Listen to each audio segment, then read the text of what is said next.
আপাতত দেশে ফেরার সম্ভাবনা নেই তারেক রহমানের। নির্বাচনের আগে বা নির্বাচনী তফসিল ঘোষণার পর দেশে ফিরতে পারেন বিএনপির ভারপ্রাপ্ত চেয়ারম্যান। তবে রোজার পরেই দেশে ফিরতে চান খালেদা জিয়া। লন্ডনে তারেক রহমানের ঘনিষ্ঠ একাধিক বিশ্বস্ত সূত্র থেকে এমন তথ্য পাওয়া গেছে। খালেদা জিয়া ও তারেক রহমান কবে দেশে ফিরতে পারেন এ প্রশ্নের জবাবে যুক্তরাজ্য বিএনপির সভাপতি এম মালেক ২১ মার্চ গণমাধ্যমকে বলেন, ম্যাডাম নিজে চিকিৎসা বা পরিবারের সদস্যদের সঙ্গে সময় কাটানোর চেয়েও দেশের মাটিতে দ্রুত ফিরে যেতে আগ্রহী। তিনি ঈদের পরই দেশে ফিরতে চান। খুব শীঘ্রই চিকিৎসকদের পরামর্শ মতো দেশে ফিরে যাবেন খালেদা জিয়া।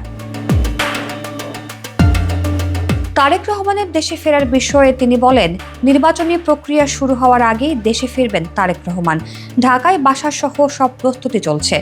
আগামী জাতীয় সংসদ নির্বাচনের আগেই বিএনপির ভারপ্রাপ্ত চেয়ারম্যান তারেক রহমান দেশে ফিরবেন। ২০ মার্চ সব মামলায় খালাস পেয়েছেন তারেক রহমান। বিএনপির আইনজীবীরা বলছেন, এখন তিনি দেশে ফিরে সরাসরি রাজনীতিতে অংশ নিতে পারবেন। তারেক রহমানের স্ত্রী ডক্টর জোবাইদা রহমান ও তার বড় বোন শাহিনা জামান বিন্দুর উত্তরাধিকার সূত্রে বারিধারা ডিওএইচএসে একটি বাড়ি আছে। বাড়িটি তারেক রহমানের শ্বশুর সাবেক মন্ত্রী ও সাবেক নৌবাহিনী প্রধান রিয়ার অ্যাডমিরাল অবসরপ্রাপ্ত মাহবুব আলী খানের সূত্রে পাওয়া।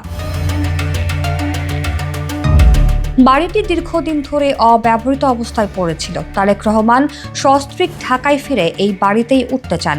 সে লক্ষ্যে বাড়িটিতে বড় ধরনের সংস্কার কাজ চলছে। বাড়ির কিচেন, বাথরুম সহ অনেক অংশ ভেঙে আধুনিক ডিজাইনে কাজ করানো হচ্ছে।